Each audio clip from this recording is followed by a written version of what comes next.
let's talk about what is probably the number two most misunderstood, misrepresented, and feared training tool we can use on our dogs, the prong or pinch collar. Now, when we started using them, 70, 80 years ago, it was done in a very punitive and punishing manner. Most training tools were. Um, but again, the dogs were more utilitarian. That was the thinking mindset of humans back then, was you had to control the dog, and all sorts of theories and beliefs that are so archaic and outdated. Anyone who's using them while working with dogs should probably find something else to do. Our dogs should never experience physical, mental, or emotional pain, distress, fear, anxiety at our hands, ever. I don't care what the reason is. If it's, the dog's injured, that's different, but we should not be causing any of that. There's no reason to, and I don't care what tool you use, you can avoid causing any pain and distress, or you can cause pain and distress. It has a really bad rap. First, it's really misunderstood. A lot of people believe that it was meant to mimic a mother's bite, mother dog, not human. But what I have discovered in the years since I have evolved and grown and learned and watched and paid attention is that it is actually meant to be used the way you would a bit in a horse's mouth. And the reason I say that is because Herm Springer, who is probably the top manufacturer and most respected maker of prong collars in the world, they also make horse bits. And a lot of our training tools mimic horse training tools. The reason is we started training horses with tools before we did our domestic dogs. A little bit of trivia there.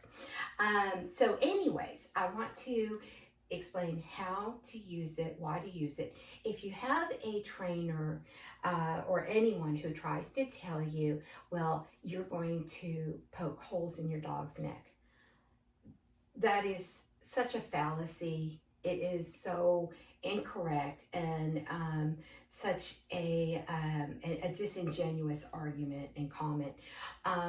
Now, have I seen holes that looked like they were prongs? Absolutely, in a dog's neck. Guess what? They were embedded. That means the dog grew into the collar, not from pulling. It wasn't acute trauma. So anything can happen to a dog, like, when the dog grows out of, I've seen flat collars grown into the skin. So it doesn't matter what you're using, you can make it abusive and aversive, or you can make it positive and reinforcing. Now, why would I use a prong collar? I showed you the martingales. I love martingales. I love harnesses because I have had over the years clients who had a serious physical limitation, and it was a matter of safety. So if I have someone who, if they walk their dog, there's a good chance if the dog were to suddenly spook or see a trigger or something that just stimulated them and they take off and jerks the leash, and someone's going to get seriously injured, maybe permanently. I had a client who had a dog. She was working on walking with him, and she was in a horrific injury and ended up having spinal fusion. Most of her spine was fused. So, and she had to walk her dog because she didn't have a yard. Walking her dog, if he would have jerked away from her, he could have paralyzed her. Safety. So the prong collar, we often refer to it as power steering. You have complete control. Remember, you have control of the neck. When you have something around here, you've got control of the head if you have something around here. If you're using a harness, if you do the front, you've got some control. If you use the back, you've got the minimum control possible. So this right here, it controls. Now, if the dog has a soft trachea, it could pose a problem.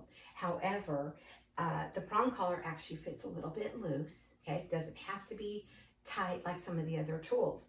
And it pulls and releases, pulls, releases. Now, the way I use it, because if you've ever ridden a horse, Western, I don't know anything about English, but they put the bit in a horse's mouth for control. You're controlling an average of 1,000 pounds of primarily muscle with the brain the size of a walnut, according to what I've been told. I can't verify that right now. So, you've got to have control. So, what happens is we see it in the movies. They jerk the rein around, the horse spins. And that's not how they do it.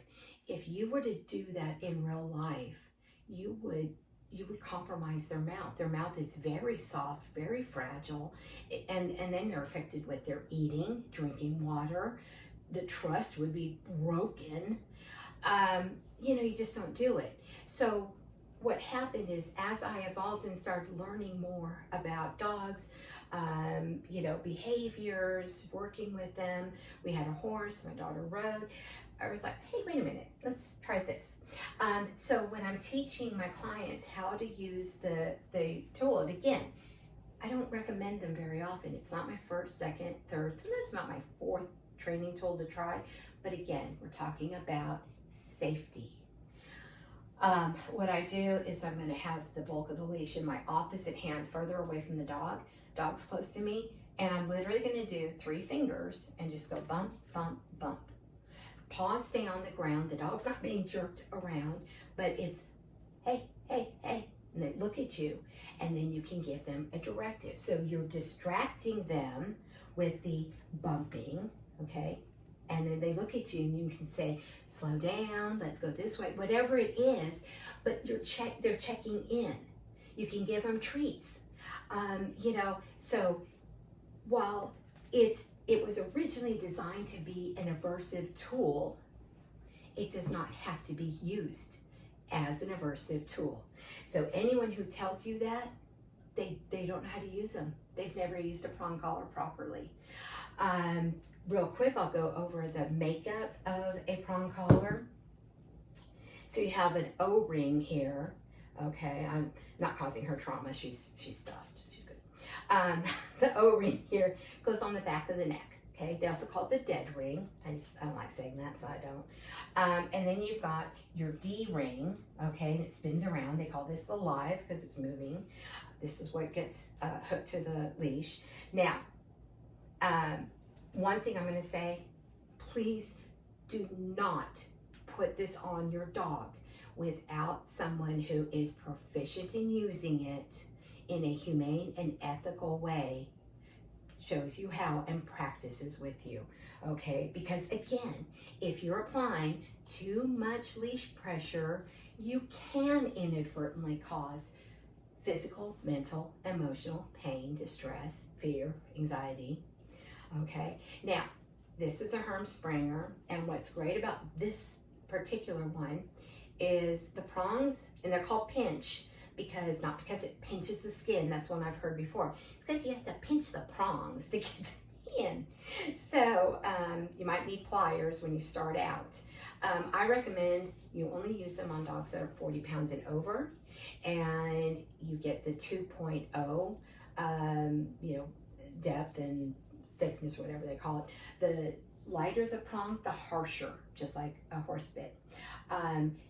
You don't need the big ones. I don't even know why they make them. I've never seen a dog need it. But Hermsprenger is where I would go because the construction and the material they use, they last. The other ones tend to rust or they can fail. I hope that helps.